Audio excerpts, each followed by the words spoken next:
Hold on, let me see if I can get the volume up. I can't hardly hear you. What are you saying? Yeah, we might want to get on the YouTube because what I'm saying, I sent an invitation out, and the voice on this one is very, very low for some reason. But you can. Did you get the invitation?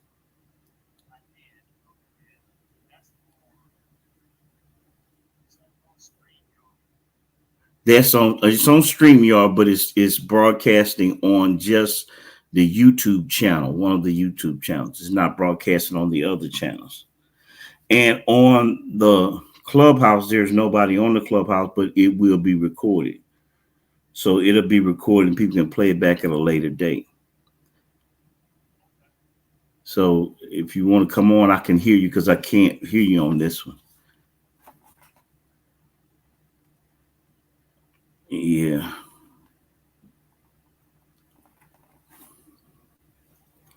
Yeah. So I didn't know that we weren't recording when I first started, but we want to talk about the book again. It's called Black American Descendants of Slavery, Housing Reparations. And it gives a detailing or a synoptic view of slavery for Black Americans, how it was one of the worst form of slavery throughout history that is recorded, and the brutality that took place. So, okay, can you hear me now? Yes, I could hear you. Okay, we got it on. Okay, so you can view it, am I right? You Yes. can you can see me. So this is what I want to talk about is the book that we have called Black American Descendants of Slavery and Housing Reparations. And it deals with particularly enslavement in the year 1865 when blacks were considered free in America and how different laws were passed to hold blacks back. And it really goes back from the book of Genesis and talks about slavery, an account of slavery from the beginning of time, from Egypt, and how it's recorded in the book of Genesis, and how what is called chattel slavery, meaning that was complete uh, slavery. And so slavery and the books of real estate, when I got into real estate, I was really surprised to see how the makeup of all laws have to do with land and land ownership.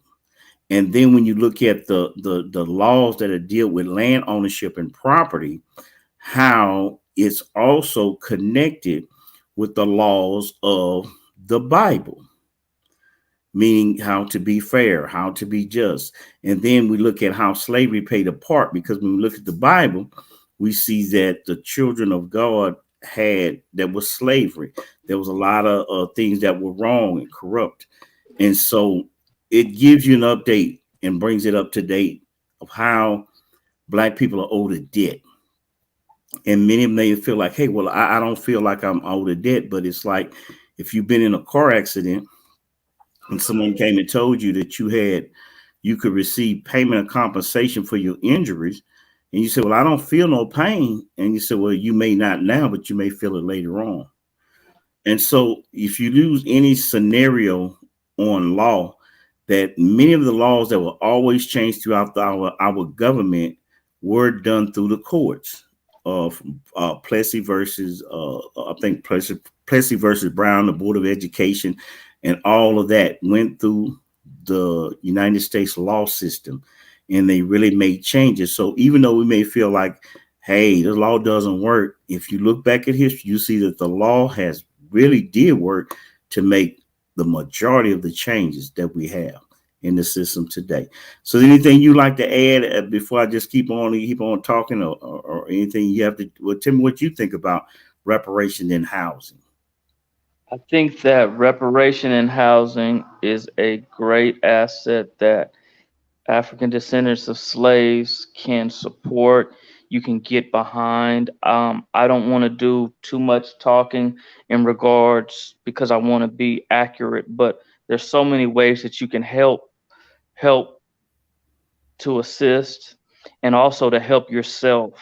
So I'm just so excited for everyone that's willing to listen, that's willing to help, that's willing to push for reparations in the form that we're going to be orientating and trying to do in every means to get out in the public. So I'm just actually excited. I think that there's there's so many great things that I can't wait to get into with this book. And so everyone that's out there, if you're excited as I am, and if this is something you want to get behind, this is the opportunity to do it for yourself, do it for your future, and for all the things that Africans descendants of slaves have been through. So I think that's about all I got to say for now. Right. There are have been movements. One of the earliest that I can think that has to deal with reparation is a guy by the name of Dr. Claude Anderson. And I believe it was in the year 1972 when I first heard him. I'm not one of these people who just heard him in the last 9 or 10 years. I heard him in the 70s when he was in Florida. And I can attest to many of the things he talked about and how he was in the government working, trying to help blacks. And he brought up the thing about reparations, the 40 acres and a mule and the different things that he talked about. And so looking at the years later that he came on his quest, and then we got, I think we got it on YouTube when they came out with Hidden Colors, and it started getting a little, picking up a little speed. And then you have Tariq Nasheed exposing Claude Anderson and bringing him out to the forefront. But you also had pastors who had put him on a platform by the name of Fred K. Price, which is a big church out in California. And so they were doing a lot of things, and he opened up a fish farm trying to get black people in business.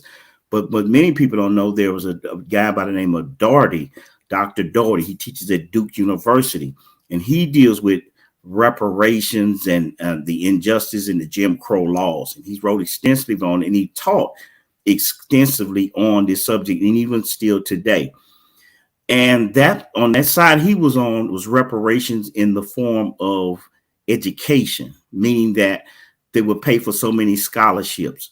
Dr. Claude Anderson looked at the fact that he wanted the payments to be done in the banking institution would give business loans for black people who would be injured.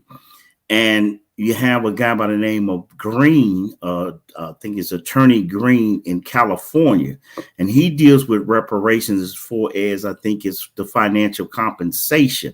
So you have a lot of people have been dealing with reparations, but many people don't know about them. So I'm coming from the point of reparation in housing, reparation in the disparity that was caused, showing the cause and effect for it, and what it would take to remedy it. And because that's my part of my expertise in that area. So I feel that whether it's cash, whether it's student loan, whether it's housing vouchers and different things, I believe reparation is called for, but we have to stay in our lane, not taking away from the people who say, hey, we need cash compensation, or someone who says, hey, we need to get a business loan. And I'm looking at particular in the housing. So I'm not fighting against other reparations. I'm saying, hey, this is something that in the book, we detail it and you can actually see. And then we're going to form a coalition of people who can see the vision and how to bring this gap that's so far. In other words, it used to be a $40,000 gap, but I believe it could be probably now with inflation, you're looking at maybe a $50,000 gap. We can bring this housing gap down with black disparity in purchasing a house. And I'm just going to share. Well, I want to get a little bit. I'll talk about that when I do some of the live talks and some of the one-on-one conversations when I talk to people who really want to get into the specifics about how it affects your your home purchasing. Uh, or do you want me to just get into a little bit so you kind of get adjust to what I'm talking about? I think that from what we've talked about, you need to give them just some tad bits so that they can have something to Okay. hear, so that they can get a grasp of the direction that we're headed. Okay. This is one of the things that I've heard when I was growing up and coming up and purchasing a home.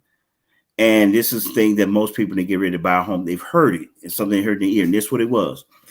When someone says, hey, there's a black person moving in the neighborhood, and he's like a Caucasian neighborhood, right?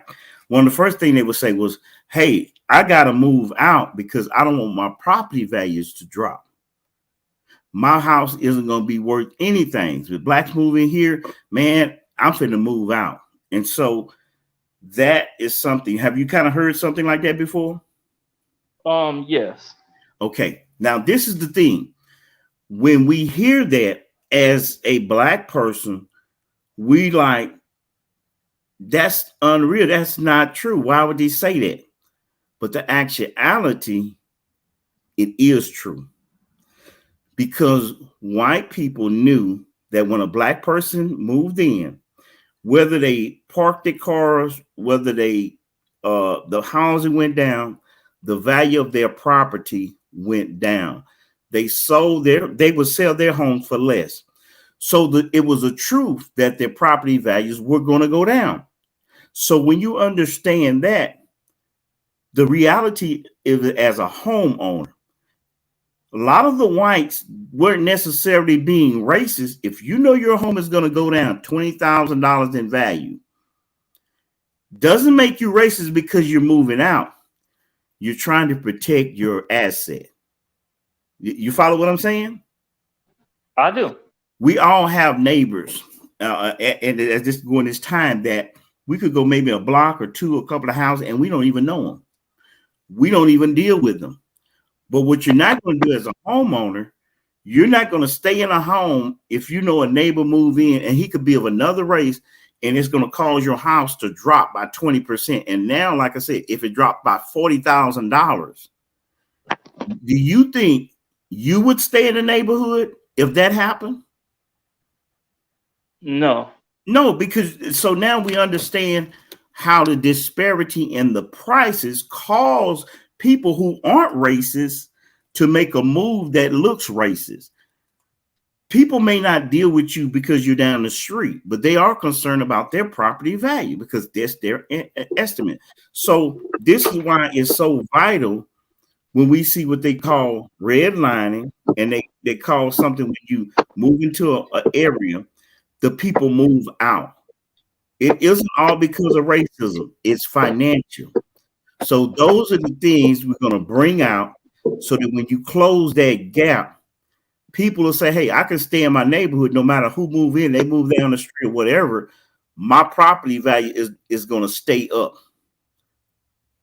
And if I get ready to sell or give an inheritance to my children, I'm not going to lose on my property value. And that's just one example of what I'm talking about. And then I'll go into a lot of other stuff, but it's all in the book, and it's a great read. And right now, I know that Tariq Nasheed had a reparations program in Washington, D.C., and you had an opportunity to see that, right? Yes, I've seen some of the clips in regards to it. Okay. Anything that you got good from it you like to share? Um, um, I can't share too much because I actually did not um fully watch the entire of the video. But what I can try to share is that, and from my viewpoint, it seemed like a great size turnout. It seemed like a lot of assistance from African descendants of slaves to communicate, work together, to not only to dialogue but to plan, plot, and strategize. I come from a military background, even though I've had other backgrounds, and I think right now this is the groundworks that we're working on currently with reparations in a form of housing. This is the groundwork to get a movement going. This is what is needed. This is the time to do it. This is the opportunity to do it. There's so many things going on, um, that is going to play a major factor in what you can potentially bring to the table. There's a lot of voting. There's a lot of people in political power. There's a lot of listening. There's a lot of information that's out. So I think that as a whole, it looks like a success, and we just want you to be a part of our growth and our success as well. So I'm just so excited for those who are ready to hear, ready to do, ready to learn, and ready to work together to get reparations in the form of housing. So that's my whole take on the reparations. A success. I didn't see any bad publicity. It looked wonderful. Okay. Well, like I said, many people may be shocked to find out that there have been people that's been working on reparations for years, and there have been people who've gotten reparations. The Indians in America have gotten reparations and still do to this day. Uh, the Japanese internment camps got reparations. The Jews even got reparations. There are people who got reparations in other foreign lands that we went and fought wars. So reparations is nothing new. So we understand that we're going to have to come together, know and be specific in what we're talking about. And I realized that many of the people that I've saw who were fighting reparations, especially like Dr. Claude Anderson, he was a politician. Then he wanted to go in business with the fish farm that he had.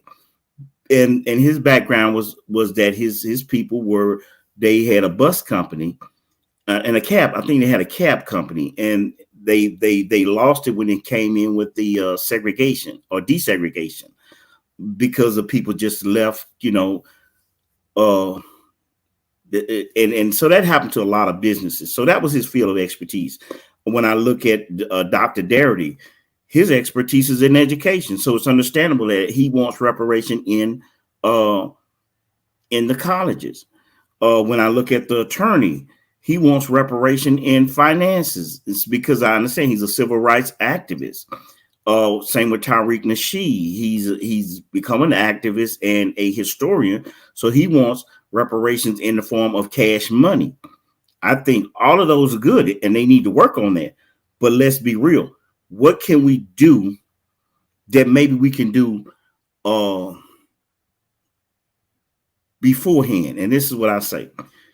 If we're going to get a cash payment on reparations from everybody who was enslaved, from a child to a mother or grandmother, you're going to have to do a lot of digging. But I know it'd be much easier to do the reparation in housing, because you only be dealing with the people who really have purchased homes.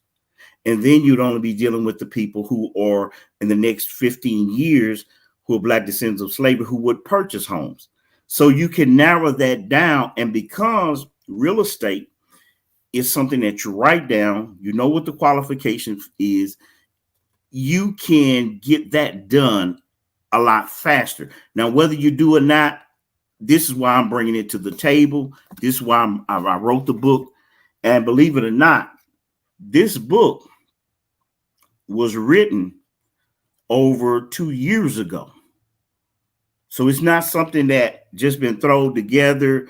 This is something I worked on. Like I said, I worked 7 years as a realtor, and I studied this once I saw it in real estate. And this is what I've gleaned out of it. And this is what I want to share with the Black American descendants of slavery moving forward in reparation and house. So we'll be traveling as the doorways open from different cities. So if anybody knows a city you like us to come to, do a presentation. We're gonna, believe it or not, I'm gonna do a lot of presentations on YouTube, videos, getting the word out and letting people know about reparations in housing. So how do you like the cover of the book? I like it. I really do. Yeah. Yeah, it's pretty nice. And also a lot of the pictures that are on it we're gonna have the artwork was done by an artist who was a member of our church, an African American artist by the name of Broderick McGinnis, a very good brother. He's done some historic work in Alexandria. He had his paintings for almost 30 years displayed throughout the city, and he has different artwork that we're gonna have. I don't know if you can see that. Yeah, it looks great. I can see Yeah, it. yeah, but we're gonna have this artwork, and we're gonna have T-shirts. We're gonna have hats, and we're gonna make a flag out of this. It's gonna be a flag, and all his artwork is copywritten. And when you see this picture, if you get an opportunity to look at that, it's done in black and white, and also the red, meaning the blood, black and white. And it shows you the nucleus family. If you see the head rags looking from like the African Yoruba people, and then dressed in the dresses and like the father, the mother, the children, and also the people of the village. And everything is done in a circle because everything in nature and natural life is done in a circle. Everything that is natural is done in a circle. And all of this artwork, I believe this is going to be the flag of the Black America, descendants of slavery. I believe that it's unique, and so we'll have that available where you can get a hat, you can get a T-shirt. So whatever you want to do to contribute, you can get the book. We're gonna let all this happen, and all these funds is gonna go for so we can just spread the message, get the message out, and work on not just doing something for our own personal lives. You have your own career. I have my own career. And believe it or not, neither one of us has to do this. You don't have to do this to survive and live good. Neither do I. But when you know it's going to be for the betterment and for the right cause, that God has put things in place to help those who can't help themselves and bring them to a greater knowledge and to do what is right. And when you do right for people, um, that's going to say a lot. I'm going to cut for a minute just by talking about that. Right? Is I want to go to a scripture if I would. It's Isaiah the 58th chapter, and it's the 12th verse, and it says, "And they that shall be of thee shall build the old waste places. Thou shalt raise up the foundations of many generations, and shall be called the repairer of the breach, the restorer of paths to dwell in." When I think about reparation, it is the repairers of the breach. Reparations is a settlement of a debt that's owed. Insurance is for making a person, they say, whole. A breach is when something comes in and causes a gap, a separation. But when you the restore of the breach is when you bring it back together, when you bring things together. So this is what I believe the call for in this time is to restore the breach, to bring it back together. And Isaiah speaks of this, that you'll be called the restorers of the breach. And I'm going to ask many people to come and join me, and I'll be will you be able to give your email address? You'll be able to contact me. I'll let you know what we're going to do. I'm not going to try to do it all tonight. I'm not going to talk about it all tonight because everything that I got to say and share it's going to take more than 15 minutes. It may take an hour, 2 hours just for people to understand it. And we'll be able to do that in live sessions when we come to a city near you. And you'll be able to go through the different things we have to offer. So I can't go through all of this stuff, but believe me, we're on a good path, doing it for a right cause. And we're looking for restore of the breach. And we're looking for difference makers, people who want to make a difference in the lives of others. Anything you Um, like to share? I guess pretty much the same sentiment. There's a lot of information that I just can't wait to get out there to people, everyone that is interested. Just feel free to contact us. We all do have careers. We all have a lot of things going on. We're not pressing, pushing, but we're looking for those who are willing, able to listen, learn, and excited as we are. So I'm just super excited, and I just can't wait to meet. I just can't wait to meet everyone, and I guess that's all I could say for tonight. Okay, well, I'm gonna be signing off, and I'm glad you came on, and I'll be sharing, getting the information out to people so that we can do what God has called us to do. So, Doc Hurst signing off. Remember, the Black American Descendants of Slavery. Get your book today. Get in contact with us. You can call us, email us, Twitter, and we'll be getting with you. Hallelujah. Be blessed.